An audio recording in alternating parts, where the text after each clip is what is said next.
Hello student, आज हम लोग बिहार बोर्ड क्लास 8 के मैथ प्रश्नावली देखेंगे 9.3 और क्वेश्चन नंबर है 3। क्वेश्चन नंबर 3 क्या है? किसी त्रिभुज का आधार एवं संगत शीर्ष लंब क्रमशः x प्लस वाई का होल स्क्वायर एवं x माइनस वाई का होल स्क्वायर है तो उसका क्षेत्रफल क्या होगा।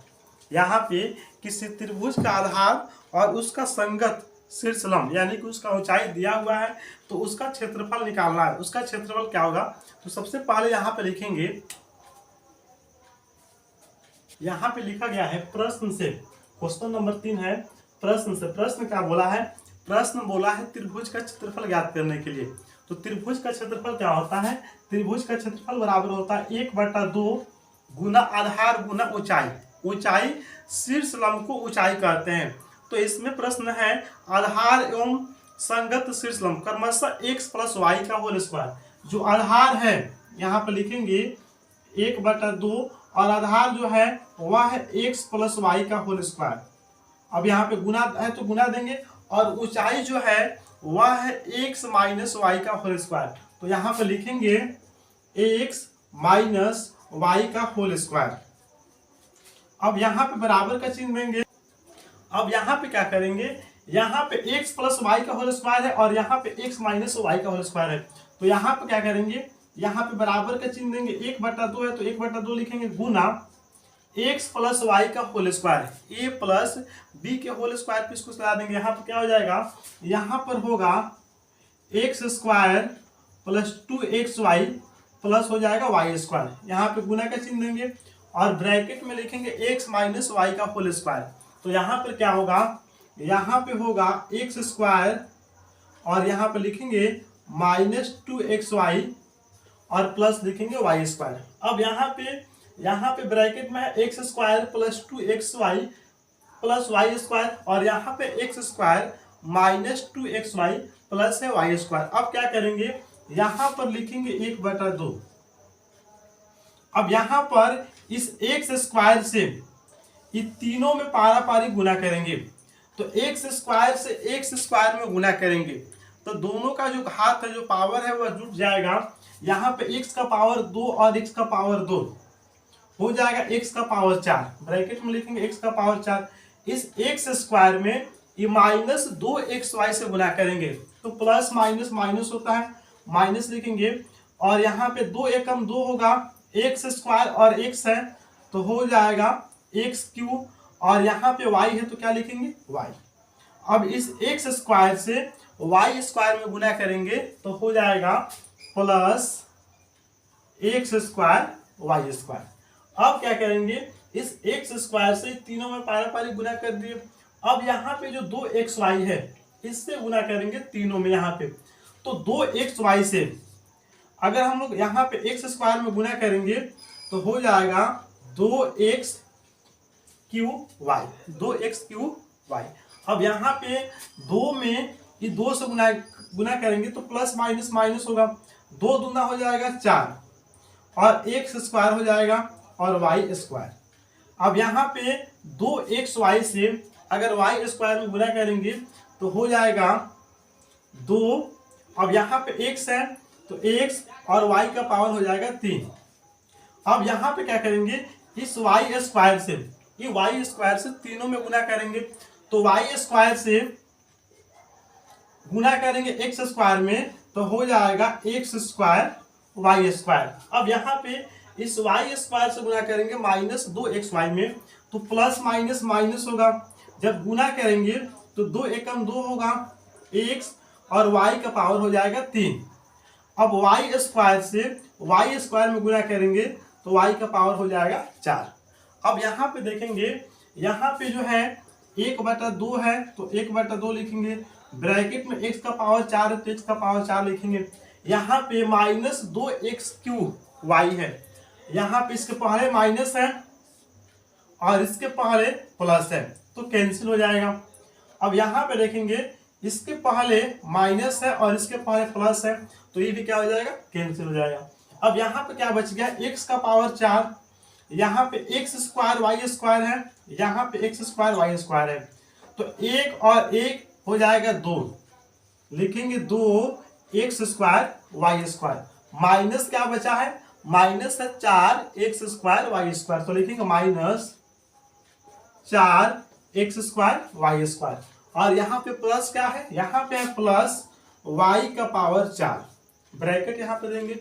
अब यहाँ पे लिखेंगे 1/2, ब्रैकेट में लिखेंगे x⁴, इसके पहले प्लस है और इसके पहले माइनस है, तो प्लस और माइनस माइनस होता घटाएंगे, 4x² y² में से 2x² y² घटाएंगे तो बचेगा माइनस 2x² y², और प्लस क्या है, प्लस है y⁴।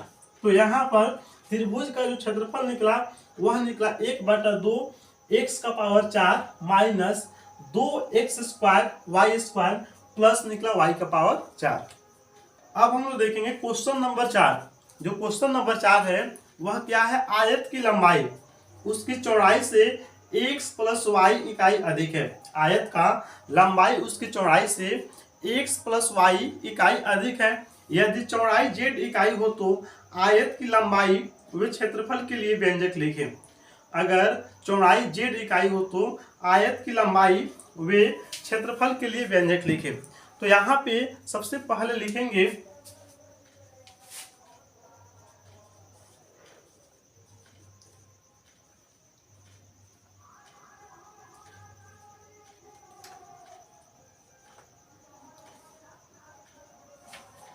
यहाँ पे लिखेंगे प्रश्न से, और क्वेश्चन नंबर 4 है और यहाँ पे लिखेंगे प्रश्न से।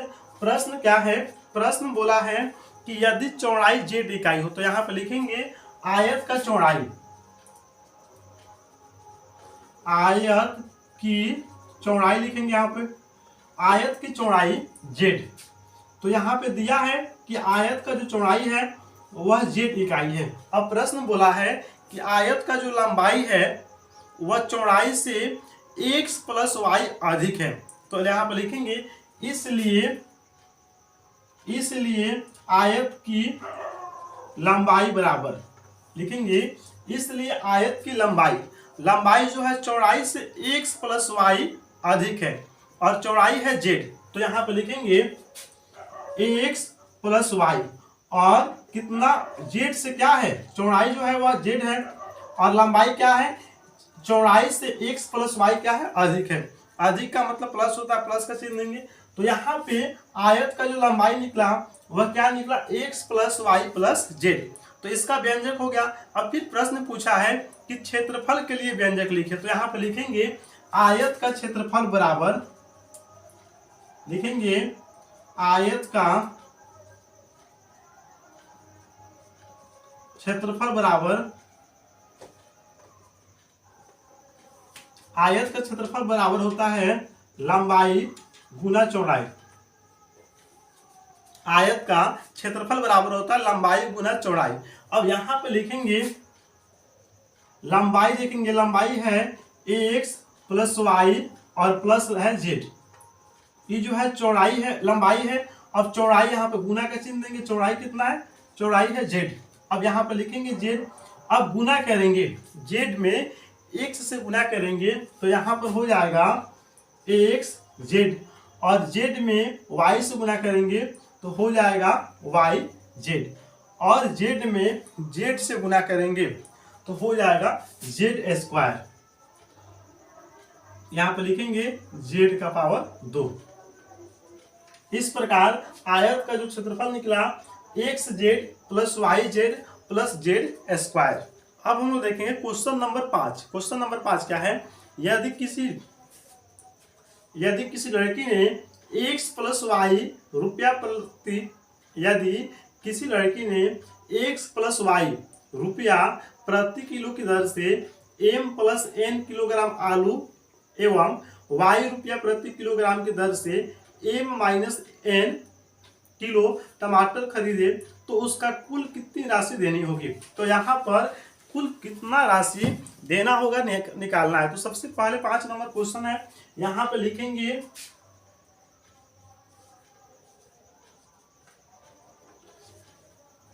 अब यहाँ पे सबसे पहले जो है यहाँ पे आलू है तो लिखेंगे आलू का कीमत, यहाँ पे लिखेंगे आलू का कीमत। आलू की कीमत।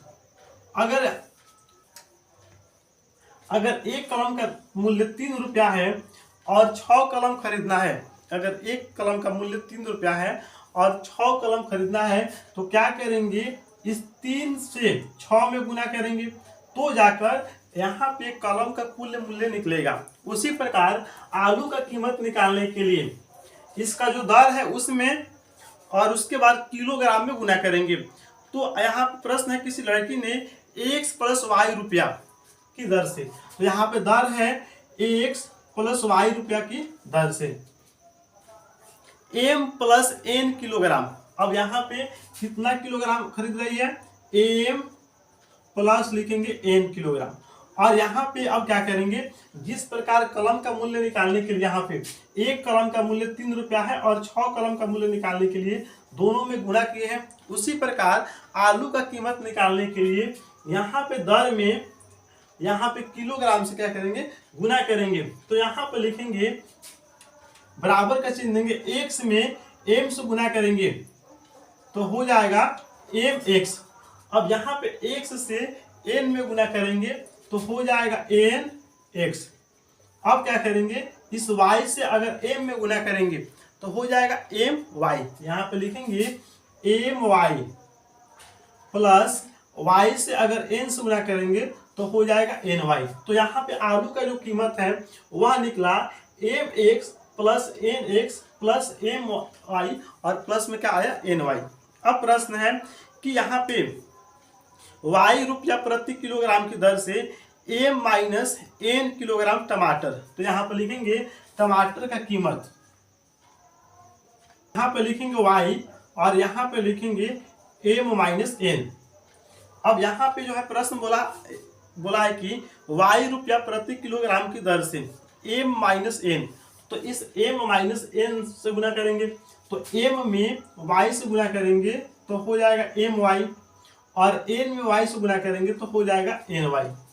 अब कुल जो है कीमत निकालना है, तो यहाँ पर लिखेंगे कुल कीमत बराबर, यहाँ पे जो है आलू का कीमत निकला है और यहाँ पे निकला है टमाटर का कीमत, और कुल कितना रुपया देना होगा इसके लिए दोनों को जोड़ देंगे। तो यहाँ पे लिखेंगे कुल कीमत, यहाँ पे लिखेंगे कुल कीमत बराबर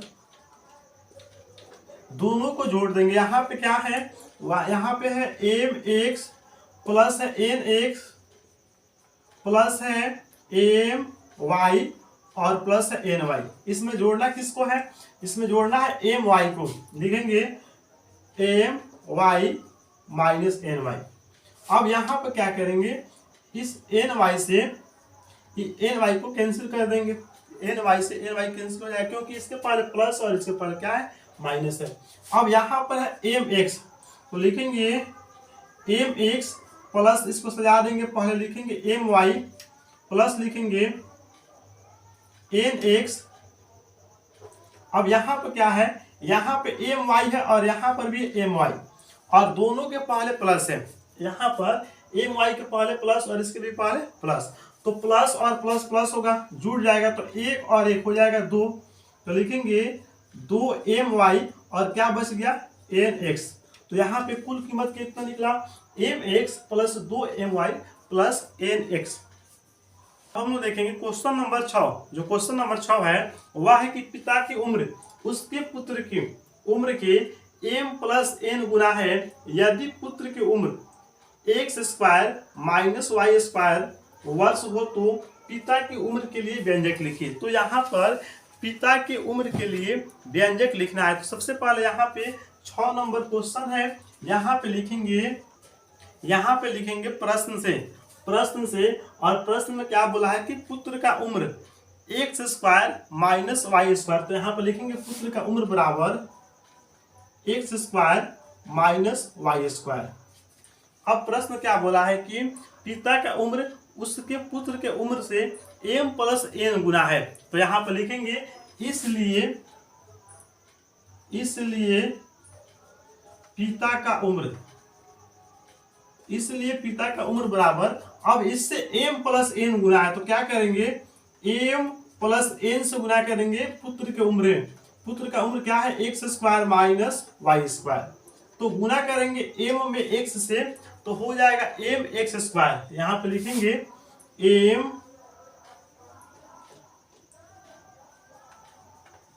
m x स्क्वायर।